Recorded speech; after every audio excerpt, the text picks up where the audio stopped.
Weeks Shining Star muri kumwe na Kayitesi Ange. Uyu munsi rero tugiye kuganira uburyo wafata ibisuko byawe bikaguma bisa neza, ntibizemo umwanda ndetse ntibizemo imvuvu. Njyewe rero iyo maze kwisukisha ibisuko byanjye bikiri bishyashya bakimara kunsuka, icyo nkora hari agati gatoya nkoresha kandi gahendutse, Kenazol. Aka kantu karagufasha cyane ku buryo mu mutwe wawe hatarangwamo n'imvuvu, ndetse ibisuko byawe birinda bisaza bigisa neza nta mvuvu n'imwe. Mbese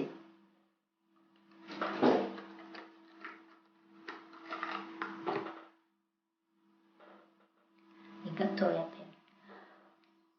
Uragafungura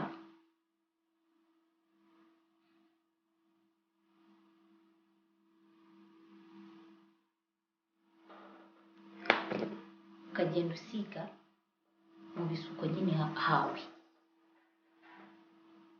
Ibisuko bihita bisa umweru, ariko ni iby'akanya gato kuko bihita bishira.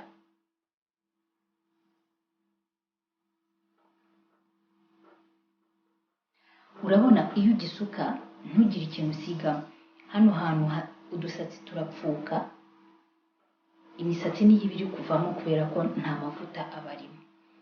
Rero iyo uhise usiga, ngiye nkoresha nk'uko nababwiye, nkoresha kano Kenazol, mpita nsiga mu mutwe. Usiga mu mutwe wose, nubwo ubona bisa umweru, mu minota mikeya biba byongeye ibisuko byawe bisa neza nta kibazo. Ugasiga mu bisuko byawe neza hakanoga.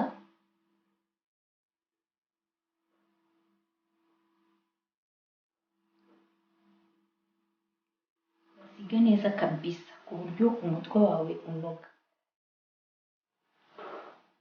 Bagenzi, aka kantu karankorera, ibisuko byanjye birinda bisaza bigisa neza nta mwanda n'umwe urimo, ariko nyine ukwibuka kubikora ugisuka.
Waramo uburyo bagusutse ubyifatamo kugira ngo hataza umwanda ndetse hataza imvuvu, wadusangiza muri comment ukatubwira icyo ukoresha kugira ngo mu mutwe wawe hase neza.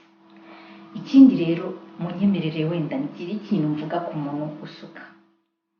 Iyo ufite umusatsi usuka nabi bikuviramo umusatsi gucikagurika iyo uri guhambura, ariko iyo ufite wa musatsi wamenyereye uhora ugusuka akamenyera umusatsi wawe udahindagura umusatsi, bigufasha ko umusatsi wawe ukura ukaba muremure ndetse ukaba mwiza.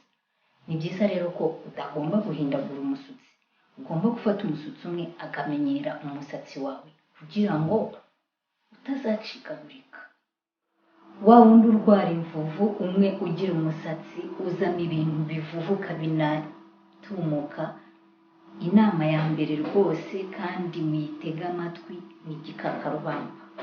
Igikakarubamba ni wo muti ushobora kujyana izo mvuvu zawe zikagenda burundu.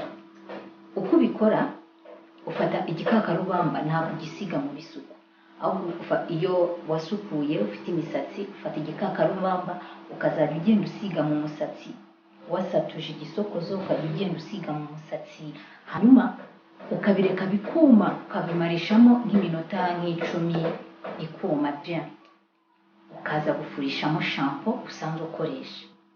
Hanyuma rero iyo umaze gufurishamo shampoo ukoresha amavuta amwe meza wahisemo.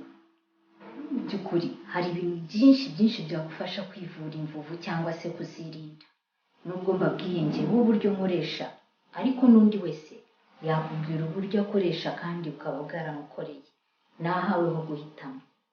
Mu gihe rero utarakora subscribe, nizere ko wibutse gukanda kuri subscribe no gukanda ku kazogera kugira ngo inkuru zacu, ibiganiro byacu bizajye bikugeraho mu gihe bigiyeho.